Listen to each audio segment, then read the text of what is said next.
creator ဖြစ်ဖို့လွယ်ပြီးငွေဝင်လွယ်နေတဲ့ waifu ကောင်းမှာတရက်ထဲနဲ့ဘယ်လို creator ဖြစ်အောင်လုပ်မလဲဆိုတာကိုကျွန်တော်ပြပြပေးသွားပါမယ်ဟုတ်ကဲ့ကျွန်တော်ကတော့ Fair Association Training Center တည်ထောင်ဆရာရဲ့ပါကျွန်တော်ကိုယ်တိုင်ပဲမနေ့ကဒါ waifu ကောင်းကိုဖွင့်ခဲ့တယ်ပြီးတော့ကျွန်တော်တရက်ထဲနဲ့ပဲ creator ဖြစ်ခဲ့တယ်ဖြစ်ပြီဆိုရင်တော့ကျွန်တော်ရဲ့ account မှာခုလိုမျိုး pay out ဆိုတာလေးပေါ်နေမှာပါလူမျိုးဖြစ်အောင်လုပ်ခဲ့လဲဆိုတာကိုကျွန်တော်ကမျှဝေပေးသွားမယ်တကယ်လို့ဒီ profile ကိုကြိုက်တယ်ဆိုရင်ကျွန်တော်ရဲ့ TikTok account ကို waifu ကောင်းအောင် like and follow လုပ်ထားပြီးတော့ကျွန်တော်ဒီပညာနဲ့ပတ်သက်တာတွေလည်းမျှဝေပေးနေပါမယ်အရင်ဆုံးကျွန်တော်တို့ waifu ကောင်းဖွင့်လိုက်မယ် waifu ကောင်းကိုရှာဖို့တော့ကိုကျွန်တော်က comment မှာ link လေးပေးထားလိုက်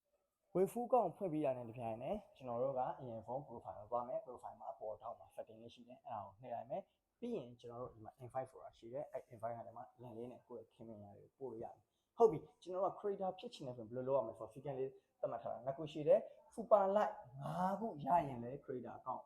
ဖြစ်တယ်ဒါမှမဟုတ်ရင် invite 15ယောက်ကိုကျွန်တော်ကမိတ်ဆွေတွေကအခြားနေပြည်တော်မှာ invite လုပ်ခိုင်းတယ်ဆို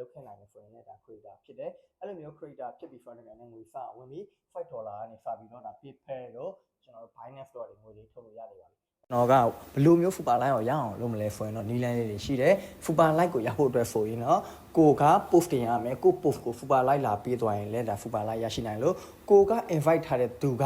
နောက်ထပ်တစ်ယောက်ကို invite ခေါ်ပြီးတော့သူတို့တွေက post တင်လိုက်ပြီးဆိုရင်လည်း super like တွေရရှိလာပါပါဒီလိုနည်းနဲ့ super like မြန်မြန်ရရှိနိုင်ပါတယ်ကျေးဇူးတင်ပါတယ်အားလုံးပဲအဆင်ပြေတယ်ဆိုရင်ကျေးဇူးပါတယ်နောက်ဗီဒီယိုမှာပြန်လည်ဆုံတွေ့ကြပါ